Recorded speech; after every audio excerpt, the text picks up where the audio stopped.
नमस्कार। सत्य सनातन में पुनः आपका बहुत बहुत स्वागत है। आप देख रहे हैं रामायण अनकही अनसुनी। इसमें पात्र है मारीच। अभी तक मैंने 13 पात्र आपको सुना चुका हूं। अभी ये मारीच पात्र को लेकर आपके समक्ष उपस्थित हूं। आशा करूंगा मारीच के बारे में आपको बहुत अच्छी जानकारी प्राप्त होगी और अच्छा ढंग से आप इसको देखेंगे। अनुरोध यह भी कि अगर आपको वीडियो अच्छा लगे तो सब्सक्राइब करें, लाइक करें, शेयर करें और कमेंट्स के माध्यम से अपने सुझाव भी दें, ताकि मैं और भी अच्छे वीडियो, अच्छे गुड रहस्य वाली जानकारी आपके समक्ष प्रस्तुत करते रहूं। चलिए मिलते हैं, आगे से शुरू करते हैं अगला अध्याय। मारीच पहले ही मुंह खोला। रावण से पहले ही, जैसे अभी तक देखे, रावण चुपचाप खा पी करके केले वेले नारियल वोरियल सब घटक करके बैठ करके मारीच के आसन पे बैठ गए, दिए हुए आसन पे। और मारीच परेशान है कि आखिर ये हो क्या रहा है। रावण इतनी जल्दी कैसे, मतलब कुछ बिना बोले सब मेरे अगवानी स्वीकार कर लिए, मेरा सेवा स्वीकार करके वो खा रहे हैं। मारीच परेशान होकर के मारीच ही पहले मुंह खोला और बोला, कहो आज इधर कैसे भूल पड़े, ये रास्ते कैसे भूल भटक गए आप। रावण कुछ उखड़ी सी बोली में समझाने लगा। भूल क्या पड़ा, एक बड़ा बखेड़ा उठ खड़ा हुआ है मारीच। जनस्थान में राज चलाने वाले मेरे भाई जैसे जबड़े लड़ाके खरदूषण और त्रिशरा के साथ साथ उनके धाकड़ लड़ाकों भी मूली गाजर बनाकर काट फेंका गया। सबने अपना प्राण त्याग दिया है। मारीच ने बड़े अचरज के साथ आंखें फाड़े और मुंह बाए पूछा, अरे ऐसा कौन जबड़ा धमका, ऐसे कौन वीर आजा, ऐसा कौन जवान धमका जिसने आप गुरु घंटाल के होते हुए ऐसे अनहोनी हो गई आपके साथ। इस पर तपाक से बमक पड़ा रावण। अब जैसे भी हो मुझे उससे बदला लेना ही है। मारीच यह सुन लो, मुझे उससे बदला लेना है। कान खोल कर सुन लो, चाहे उसके लिए मुझे कुछ भी करना पड़े। मारीच ने बड़ी थरथराहट के साथ पूछा, पहले यह बताइए कि वह कौन है जिसने इतने बड़े बड़े लड़ाके, इतने बड़े योद्धा को अकेले झुलसा कर मार दिया। आखिर कोई तो ऐसा होगा जो ऐसा कार्य किया है। लेकिन खरदूषण और त्रिशरा को मारना कोई आसान काम तो था नहीं महाराज, लेकिन फिर भी ऐसा हुआ।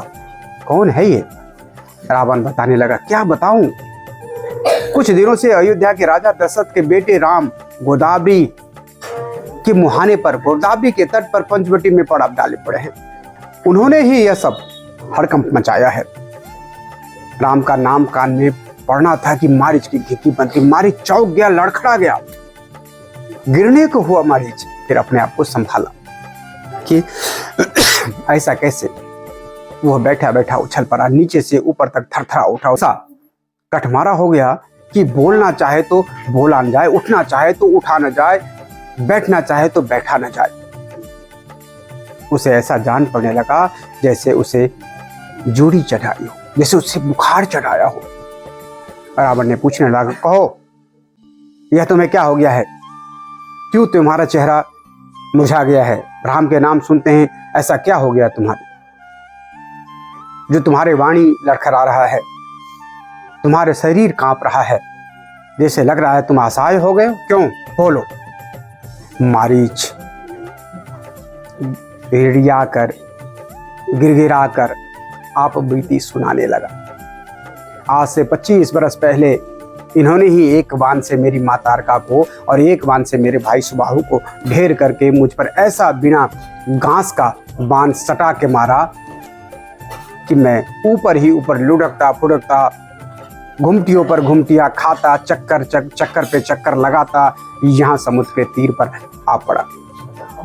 वो तो कहिए कि मैं एक झाड़ी में आ उलझा, कहीं किसी पत्थर की चट्टान पर आ पड़ता तो जोड़ जोड़ खिल जाते, जोड़ जोड़ टूट जाता, हड्डियां मेरा बिखर जाता,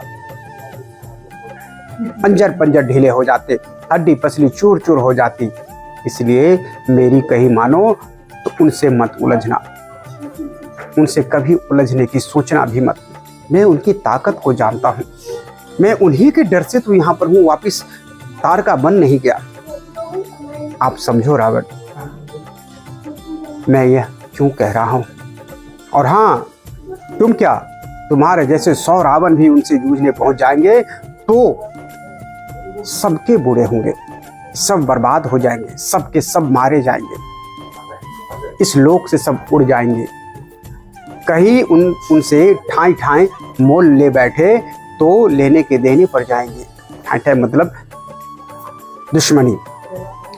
खोपड़ी पिलपिली हो जाएगी, सारी शान किरकिरी हो जाएगी, सारी जमी जमाई साख झुरझुरी हो जाएगी। यह सब सुनकर रावण जैसा आया था वैसा ही अपना मुंह लिए लौटने लगा।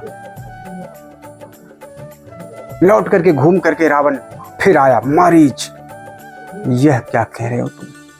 उसकी त्योरियां चढ़ गई, उसके अंदर डर समा गया और वहां से लौट गया। चूंकि रावण को मारीच ने बहुत डरा दिया था राम के प्रति, ऐसे उसके अंदर एक डर भर दिया था कि रावण के पैर उठ ही नहीं रहा था। जैसे तैसे को विचारने के मूड से, विचारने के लिए वो मारीच की बात सुनकर के लंका वापस लौट गया। जैसे ही वापस लौट के राजसभा में बैठता है, इसी बीच नकटी बूची शूर्पणखा दौड़ी दौड़ी आकर के राजसभा में धमक गई और वहां पैर धरते ही रावण को फटकारते हुए उस पर बरस पड़ी। तुम दिन रात खाने पीने, नाचने गाने और घड़ों को पी करके, मदिरा पीकर धुत परे सोए रहने वाले आदमी हो। तुमसे कुछ नहीं होने वाला। तुम इतनी भी शुद्ध नहीं कि तुम्हारे सिर पर काल आ मंडराया है। जो तुम्हें तुम्हारी सारी लंका को ले बीतने वाला है। राम के भाई ने मुझे तुम्हारी बहन जानकर मेरे नाक कान काट कर मेरी दुर्गति कर डाली। इसी झोंके में वो न जाने क्या क्या और भी बहुत कुछ अंट संट अंट बंट उठपटांग उलूल जुलूल बेसिर पैर की बहकी अटपटी बातें बड़ंग बड़ंग बढ़ा गए। शूर्पणखा रावण के दरबार में रावण को धिक्कारते हुए क्या क्या नहीं कहने। उसने रावण को ऐसे आरोप हाथ लिया कि उसकी 10 खोपड़ियां भिन्ना गई, झन्ना गई कि आखिर शूर्पणखा ये कैसा क्यों कह रही है। यह सब सुनकर और अपनी बहन के कटे नाक कान देखकर वह कुछ देर मन ही मन किसी उधेर बुन में झूलता रहा और कुछ देर अपनी खोपड़ी खुजलाकर बैठा मत्था पेची करता रहा। शूर्पणखा ने राम, सीता और लक्ष्मण का सारा ब्यौरा दे बताया कि राम की घरनी सीता जैसी सलोनी, छबीली और अलबेली नबेली इस धरती पर आज तक मेरे देखने सुनने में नहीं आई। रावण जब ये शूर्पणखा के मुंह से चीज सुन रहे हैं तो अचंभित हो रहा है। क्योंकि रावण जब भिन्ना करके अपना सर नीचे करके सोचने लगा तो शूर्पणखा ने यह अवसर देखा और रावण को एक तरह से मोटिवेट करने लगी और बताने लगी, इतनी सुंदर मैंने आज तक नहीं देखा, नहीं सुना। तुम चाहो तो जाकर उसे किसी न किसी त्रिक्रम में से उड़ा ले आओ। अब तुम ही अपना माथा लड़ाकर कोई न कोई ऐसी टिप्स, ऐसा सिप्पा भिड़ाओ कि उन्हें मुंह की खानी पड़े, नहीं तो राक्षसों के दिन पूरे हुए समझो।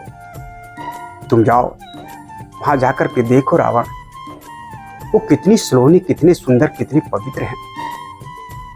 अगर वो तुम्हारे पास आ जाती है उसी में कल्याण है, नहीं तो यह समझो कि पूरे राक्षस जाति का कल्याण निश्चित है। सबके सब मारे जाएंगे और तुम सिर पर सिर धर के बैठे रहना, अंत तुम्हारी भी निश्चित है। रावण की त्योरियां चढ़ गई, सोचने लगा आखिर ये हो क्या रहा है। अब इससे आगे का एपिसोड में रावण आगे क्या करता है, पुनः मारीच के पास जाता है, नहीं जाता है और क्या षड्यंत्र रचा जाता है, इसकी सारी ब्यौरा मैं अगले एपिसोड मारीच 3 में आपके समक्ष रखूंगा, मारीच के 30वें एपिसोड में। आशा करता हूँ मेरे द्वारा दिए गए अनसुनी अनकही जानकारी आपको अच्छा लग रहा होगा। पूरे वीडियो देखने के लिए बहुत बहुत धन्यवाद। अगर आपको वीडियो अच्छा लगता है तो लाइक, सब्सक्राइब और शेयर करें। साथ ही कमेंट्स के माध्यम से अपने सुझाव अवश्य प्रेषित करें। बहुत बहुत धन्यवाद। जय सिया राम।